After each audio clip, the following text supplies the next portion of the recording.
Welcome to Techstination. Joining us is Rosemary Lokhorst, the CEO of the Digging Deep organization. Thank you for joining us, Rosemary. Thank you very much for having me.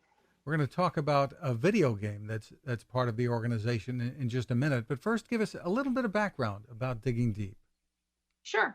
The Digging Deep project was founded about 6 or 7 years ago, and it's a small nonprofit organization. We're self-funded, and we provide tools to help build emotional resilience in young people, so teens and young adults, basically. The idea is to give them self-help tools that they actually respond to and that they feel comfortable with, such as gaming, for example. And this initially has been aimed at young people who have been going through challenges, medical challenges, illnesses?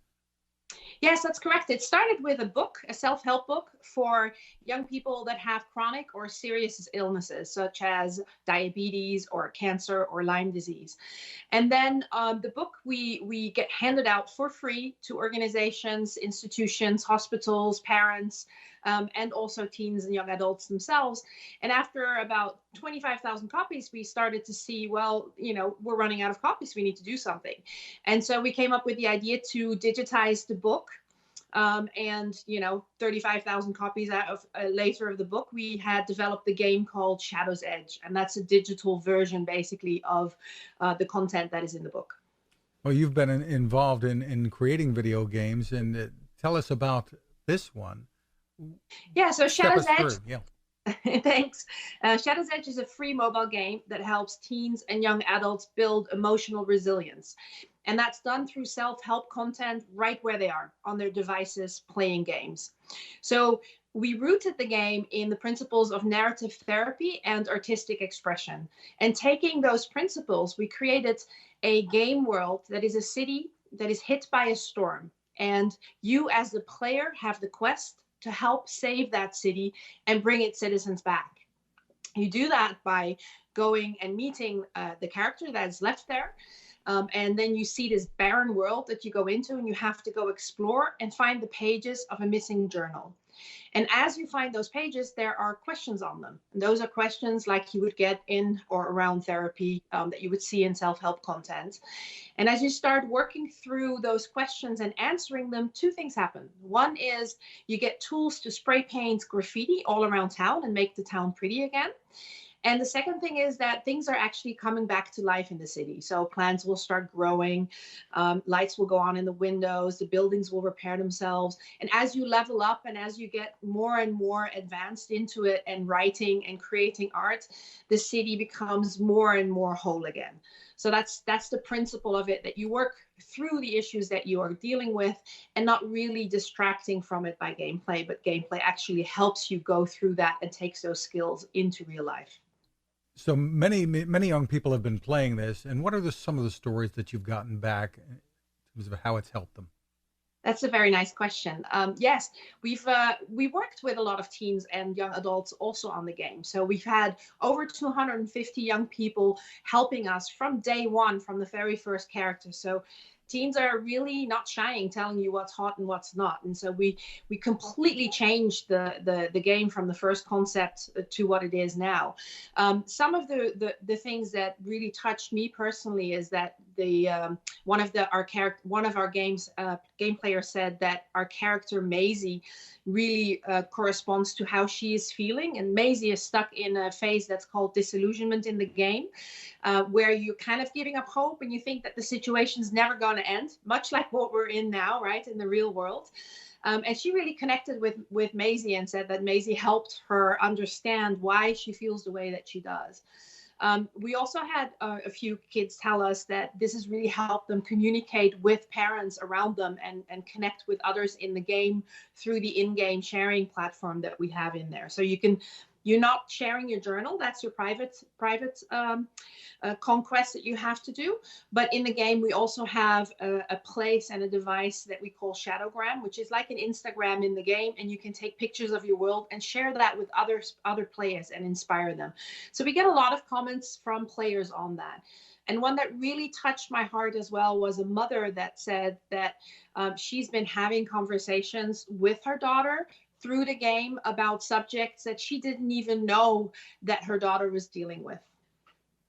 You mentioned what's going on in the real world.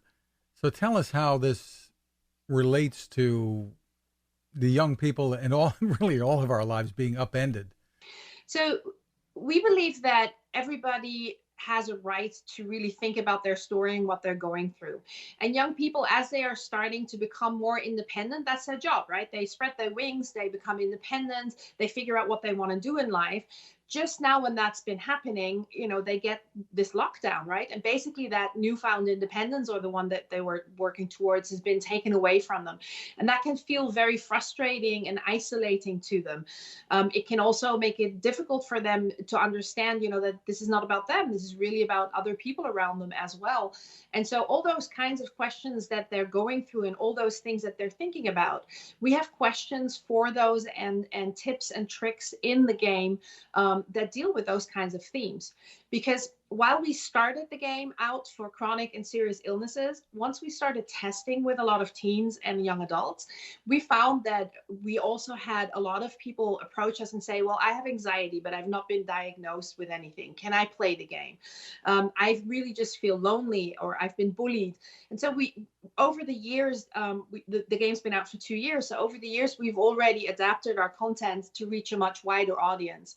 And what we've done now since COVID is really focus also on the in-game content with the community, where we can pose challenges that are current and really, give them resources and run exercises with them that have to do with mindfulness or with cognitive behavioral therapy, or any type of exercises and tasks in the game, if you will, that we can create in a gamified way to really help them understand what's happening now and how they are reacting to it and why they are reacting that way. What's the backstory, Rosemary? How did this come about? So our founder, Sherry Sobrato, she had cancer when she was younger. And she saw firsthand that there's nothing really engaging out there for young people when they're working through something hard. And so she wrote the book Digging Deep when she was in her 25th year of survivorship against all odds. And as she started handing out the books, she was a friend of mine, and she approached me because she saw she was running out of books. And this was going a lot quicker than she thought, that there was really a need for a beautiful tool that was engaging and that helped people work through some tough questions, but in a much more palatable way. And so she approached me because I have a technology background and a storytelling background, and asked what I thought that we could do with that book. And I saw the book and I thought it was just so beautiful. I've been dealing with a chronic illness for about 30 years now, off and on. And so I understand what these teens are going through. And I just saw the potential of being able to use some of these technologies that these kids are now so familiar with, to then really make that book come to life in a completely different way and reach many, many more people. Where do you go next with this? So we definitely want to do more on the community side. We see specifically now with COVID, we see a lot more postings on the community, the in-game community. We see a lot more links between the community and social. So we do see also from research that we said that teens do want to reach out and they do want to talk about what they're going through. They may just not be as familiar in, really how to reach out. They might not have the words, or they might not know who they want to reach out to. It might be difficult for them in their own surroundings. And so we definitely want to do more with the community. We've just received a small grant from the Dutch government. And we're going to build out many more cool features in the community, run more challenges, really engage the young people very much more in the game. The other thing we really want to do is we had some cognitive behavioral exercises in there. These are things like breathing technologies when you're anxious, things you could do with stress relief and art in the game, for example, specific journal exercises to calm the mind and really help focus and clear, those types of things. So we want to build much more of that content within the same game. And then obviously we really want to reach more people. So that's partly why I'm doing these types of interviews, just to make sure that people know that this free tool exists. We're a nonprofit, so we just want to help as many young people as we can.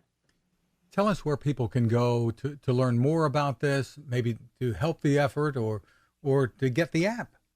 Absolutely. So the app is free and you can download it from Google Play or from the App Store. You simply type in Shadow's Edge and it will pop up. And the website that we have is shadowsedge.com. So www.shadowsedge.com. That's where you find a lot more information. Also our contact details. If you want to get involved, you can just click get involved. We're always happy. We work with a lot of volunteers and we're always happy to have people, help out, even if it's just to reach another teen and be able to help someone. That's really, really helpful. And then of course we're on all the social media platforms that are nowadays available, like Instagram. So also there, just type in Shadow's Edge and then we will pop up. Once again, it's called Shadow's Edge, shadowsedge.com, or you can also look at diggingdeep.org. Congratulations on what you're doing there. Rosemary Lokhorst, thank you for taking the time with us. Thank you so much for having me. Thank you for the gift of your time. Now this. How many companies out there have continued to innovate when it comes to building a better radio? I'm Fred Fishkin, host of Techstination, and I'm here to tell you about the new CC Skywave SSB radio from the wonderful people at C. Crane.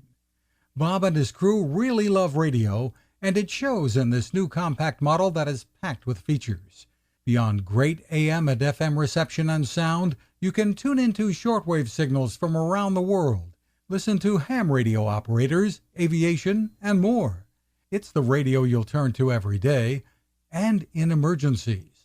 It will run for nearly 3 days on just 2 AA batteries.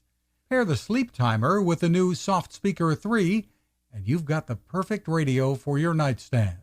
Of course, it can wake you up too. Click on C. Crane at Techstination.com and put in the code Techstination for a free flashlight with your order. They love radio, and you'll love C. Crane.